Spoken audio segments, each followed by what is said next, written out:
ابو محمد الجولاني څه ډول رهبر دی؟ جولاني څنګه د یوې اسلام پالې ډلې مشر شو؟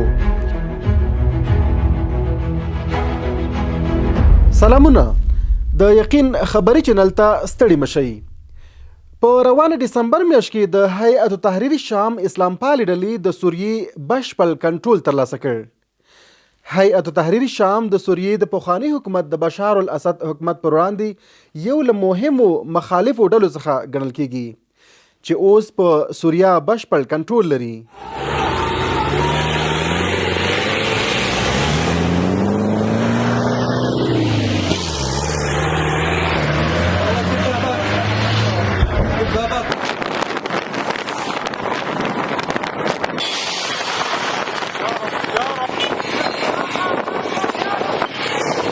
په نننۍ ځانګړې خپرونه کې د هیئت تحریر شام اسلام پالې ډلې مشر ابو محمد الجولاني په هکله له تاسو سره معلومات شریکوو.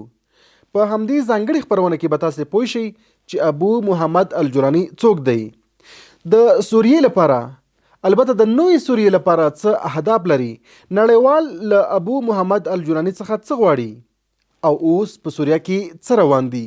راسره مل اوسئ. هیئت تحریر شام چې د القاعده او داعش له ډلې څخه جلا شوې ده، د ډیرو هیوادونو لخوا د ترهګرې ډلې په توګه پیژندل کېدله. د هیئت تحریر شام مشر ابو محمد الجولاني د بشري حقوقو په نقض کولو تورن دی او متحده ایالاتو د هغه د نیولو لپاره 10 میلیونه ډالر انعام لګولی و.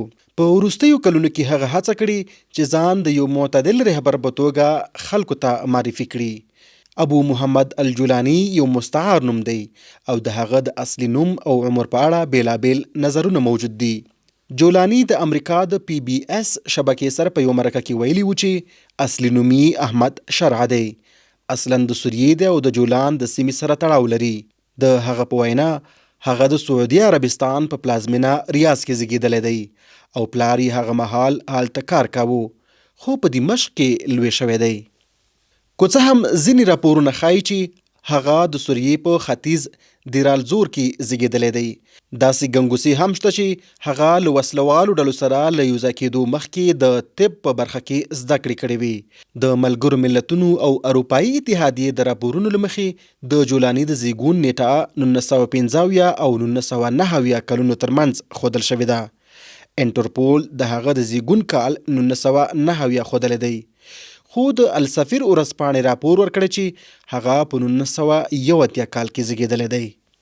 خو اوس پوښتنه دا ده چې جولاني څنګه د یوې اسلام پالې ډلې مشر شو؟ ویل کېږي چې جولاني په 2003 کال کې په عراق کې د امریکا په مشرۍ د ائتلاف له برید وروسته له جهادي ډلې القاعده سره یوځای شو. د غربي هیوادونو ائتلاف ډیر ژر د صدام حسین او بعث ګوند له واکه لرې کړ، خو د بیلابیلو وسلوالو ډلو له سخت مقاومت سره مخ شو.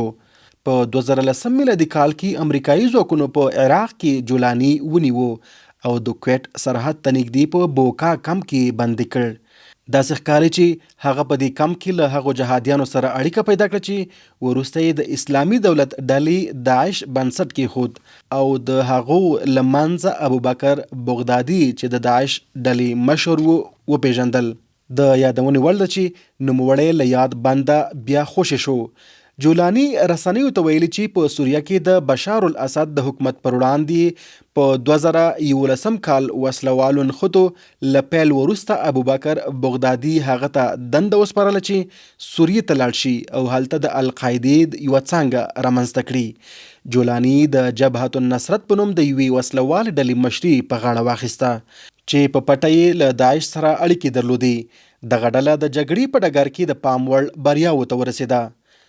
په 2013 کال کې جولاني د جبهة النصرت اړیکې له داعش سره پرې کړې او دا ډله یې د القاعدې تر کنټرول لاندې راوسته. خو په 2014 کال کې جولاني په یو ثبت شوي پیغام کې اعلان وکړ چې له القاعدې څخه جلا شوې ده.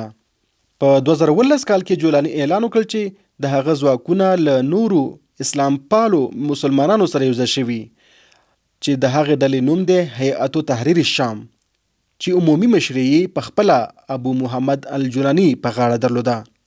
ابو محمد الجولاني څه ډول رهبر دی؟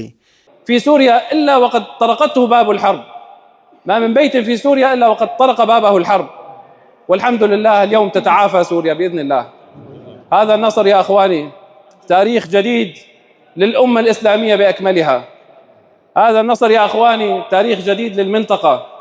كم تلافينا من مخاطر ترك سوريا، تركها مزرعة للأطماع الإيرانية. د جولاني تر مشرۍ لاندې هیئت تحریر شام د سوریې په شمال لویدیځ کې د ادلیب او شاوخوا سیمو تر ټولو اسلام پاله ډله ګرځېدلې ده.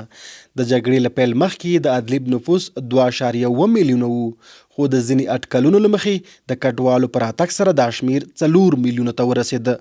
دغې ډلې په ادلیب کې د ژغورنې دولت په نامو کنټرول درلود چې هلته د یوې محلي ادارې په توګه یې په روغتیا، زده کړو او کورنۍ امنیتو برخو کې چوپړونه وړاندې کول. جولاني په 2021 کال کې د پی بي اس سره په یو مرکه کې وویل چې د القاعدې د نړیوال جهاد له ستراتیژۍ څخه پیروي نه کوي. هغه زیاته کړې وه چې اصلي هدف یې د بشار الاسد لرې کول دي او ادعا یې وکړه چې متحده ایالات او لویدیځ هم ورته هدف لري. نوموړي ویلي وو چې دا سیمه د اروپا او امریکا د امنیت لپاره ګواښ نه دی او د نړیوال جهاد د عملي کولو لپاره بنسټ نه ګڼل کیږي. دغې ډلې د داعش د عملیاتو پر وړاندې هم مبارزه کړې ده. مخکې له دې چې کومې سیمې تر کنټرول لاندې راولي، هلته یې د اسلامي شریعت قوانین نافذ کړ، خو د نورو جهادي ډلو په پرتله یې قوانین په سخت دریځه توګه نه پلي کول. دا ډله په ښکاره توګه له مسیحیانو او نورو نامسلمانانو سره تعامل لري چې له همدې امله جهادي ډلې د هغه پر ډېرې منځلارۍ نیوکې کوي. سره له دې د بشري حقونو ډلو هیئت تحریر شام د ولسي اعتراضونو د ځپلو او د بشري حقونو د سرغړونو په تور تورن کړې ده. اوس جولاني دغه ټول تورونه رد کړي دي. هیئت تحریر شام د لویدیځ او منځني ختیځ د څو هیوادونو او د ملګرو ملتونو د امنیت شورا لخوا په یو ترهګریز سازمان په توګه پیژندل شوی وه. اوس نړۍ لګیا ده همدغه ټول تورونه له دوی څخه لرې کوي. د متحده ایالاتو حکومت له القاعدې سره د الجولاني د پخوانیو اړیکو له امله د هغه د نیولو لپاره د هر ډول معلوماتو په بدل کې 10 میلیونه ډالر انعام ټاکلی وو چې د سوریې د نیولو وروسته امریکا دغه انعام له منځه یوړ. اوس په سوریه الجولاني چې اوس په احمد شرع پیژندل کیږي واک لري.